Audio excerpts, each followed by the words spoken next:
Community radio ബെൻസിഗറിൽ ഇപ്പോൾ കൊല്ലം അടയാളപ്പെടുത്തുന്നു.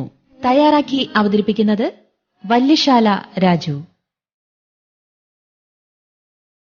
ഇന്ന് ലോക വനിതാ ദിനമാണല്ലോ. കൊല്ലം ജില്ലയിൽ ചരിത്രത്തിൽ ഇടം നേടിയ ചില വനിതകളുണ്ട്. കേരളത്തിൽ ആദ്യമായി സ്വകാര്യ ബസ് ഓടിച്ച് ചരിത്രം സൃഷ്ടിച്ച വനിത കൊല്ലം ജില്ലക്കാരിയാണ്. ഷെഹുബാനത്ത് കബീർ. അഞ്ചൽ സ്വദേശിയാണ് അവർ. ഭർത്താവ് ഡ്രൈവിംഗ് സ്കൂൾ നടത്തിയത് കണ്ട് പ്രചോദനം ഉൾക്കൊണ്ടാണ് 1995 ഇവർ അഞ്ചൽ പുനലൂർ റൂട്ടിൽ ഓടുന്ന അർച്ചന എന്ന ബസ് ഓപ്പറേറ്റ് ചെയ്തത്. നിറയെ യാത്രക്കാരുമായാണ് അവർ ബസ് ഓടിച്ചത്.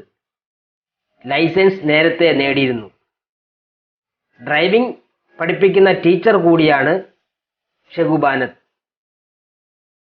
അവർ ഓടിച്ച ബസ് കണ്ട് അന്ന് ആൾക്കാർ അത്ഭുതപ്പെട്ടു നിന്നു. പത്രങ്ങളിൽ വലിയ വാർത്തയായി അത് വന്നു.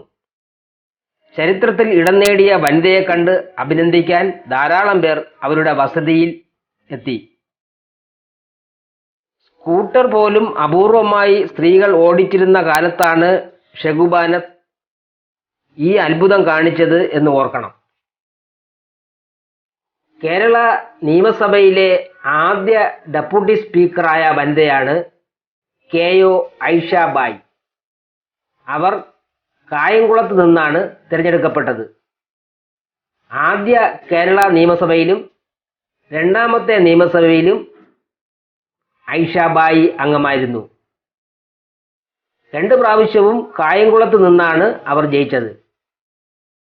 കായംകുളം അന്ന് കൊല്ലം ജില്ലയുടെ ഭാഗമായിരുന്നു.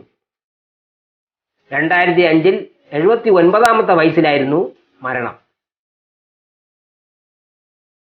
ഇന്ന് കൊല്ലം പോലീസ് സൂപ്രണ്ടായിരിക്കുന്ന ശ്രീമതി മെറീൻ ജോസഫും 2 റെക്കോർഡിന് ഉടമയാണ്.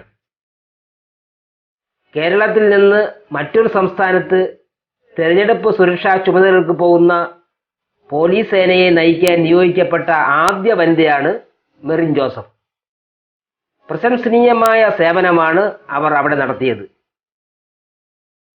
കൊല്ലം ജില്ലയോട് ചേർന്ന് കിടക്കുന്ന വനഗ്രാമമായ കോന്നിയാണ് സ്വദേശം. പക്ഷേ ജനിച്ചതും വളർന്നതും പഠിച്ചതുമെല്ലാം ഡൽഹിയിലാണ്. അവരുടെ മറ്റൊരു റെക്കോർഡ് നമ്മയൊക്കെ അത്ഭുതപ്പെടുത്തുന്നതാണ്. അതായത് 22ാമത്തെ വയസ്സിൽ IPS സെലക്ഷൻ കിട്ടിയ ഇന്ത്യയിലെ ആദ്യ വനിതാ IPS ഓഫീസറാണ് മെറിൻ ജോസഫ്. 2002 IPS ലഭിച്ചു. ഭർത്താവ് കോട്ടയം സ്വദേശി ഡോക്ടർ ക്രിസ് എബ്രഹാം. പിതാവ് ഇന്ത്യൻ ഇക്കണോമിക് സർവീസിൽ ഉദ്യോഗസ്ഥനായ ജോസഫ്. മാതാവ് കോളേജ് അധ്യാപിക മെറീന ജോർജ്. കമ്മ്യൂണിറ്റി റേഡിയോ ബെൻസിഗറിൽ ഇതുവരെ കേട്ടത് കൊല്ലം അടയാളപ്പെടുത്തുന്നു. തയ്യാറാക്കി അവതരിപ്പിച്ചത് വല്യശാല രാജു.